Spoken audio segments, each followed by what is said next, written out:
ఇంట్లో కూరలు మిగిలేటప్పుడు పెద్దగా తినడానికి ఎవరో నచ్చరు కదా! అటువంటప్పుడు ఇలాంటి సింపుల్ రెసిపీస్ చేసేయండి. ఇది ఈవినింగ్ స్నాక్‌గా తినొచ్చు. లంచ్ కోసమని చేసిన క్యాబేజ్ కూర ఉండిపోయింది. సో, ఇప్పుడు దీన్నే నేను యూజ్ చేస్తాను. 4-5 బ్రెడ్ స్లైసెస్‌ని ముందుగా అయితే బ్లెండర్‌లో గానీ, లేదా మిక్సర్ జార్‌లో అయినా కోర్స్‌గా గ్రైండ్ చేసుకోవాలి. ఇప్పుడు బౌల్‌లోని మిగిలిన కూరను వేసుకొని, బ్రెడ్ క్రమ్స్ చేసుకున్నాం కదా! ఆ బ్రెడ్‌ని కూడా వేసుకొని, పీనట్స్ 2-3 స్పూన్స్ వేసుకోవాలి. వీటిని మాత్రం అస్సలు స్కిప్ చేయకూడదు. టేస్ట్ కోసం కొంచెం కొత్తిమీర, పచ్చిమిర్చి, కారం, ధనియాల పొడి, ఇంకా సాల్ట్ వేసుకోవాలి. కూరలో ఆల్రెడీ కారం వేసాం కాబట్టి, ఇప్పుడు ఇందులో వేసిన పచ్చిమిర్చి, ఇంకా కారం కొంచెం చూసుకొని వేసుకోండి. ఇప్పుడు ఎయిర్ ఫ్రైయర్ కంటైనర్‌కి లైట్‌గా ఆయిల్ అప్లై చేసుకోవాలి. ఇది ఆల్మోస్ట్‌గా ఆయిల్ ఫ్రీ స్నాక్ అనే చెప్పుకోవచ్చు. ఇప్పుడు మనం కలిపి పెట్టుకున్న ఈ మిక్స్చర్‌ని చేత్తోని చిన్న చిన్న బాల్స్ లాగా చేసుకోవాలి.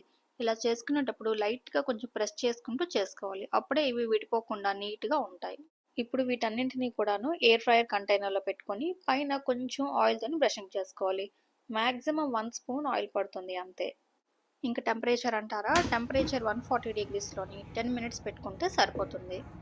మరి లెఫ్ట్ ఓవర్ కర్రీతో చేసిన ఈ రెసిపీ పైన చాలా క్రిస్పీగా ఉండి, లోపల కొంచెం సాఫ్ట్‌గా ఉంటది. మరిన్ని ఇలాంటి ఎయిర్ ఫ్రైయర్ లేదా లెఫ్ట్ ఓవర్ రెసిపీస్ కావాలంటే ఈ ఛానల్‌ని సబ్స్క్రైబ్ చేసుకోండి. అలాగే ఈ వీడియోని లైక్ చేసి షేర్ చేయండి. మరి ఈ రెసిపీ మీకు నచ్చిందా లేదా అనేసి కామెంట్స్‌లో చెప్పేయండి.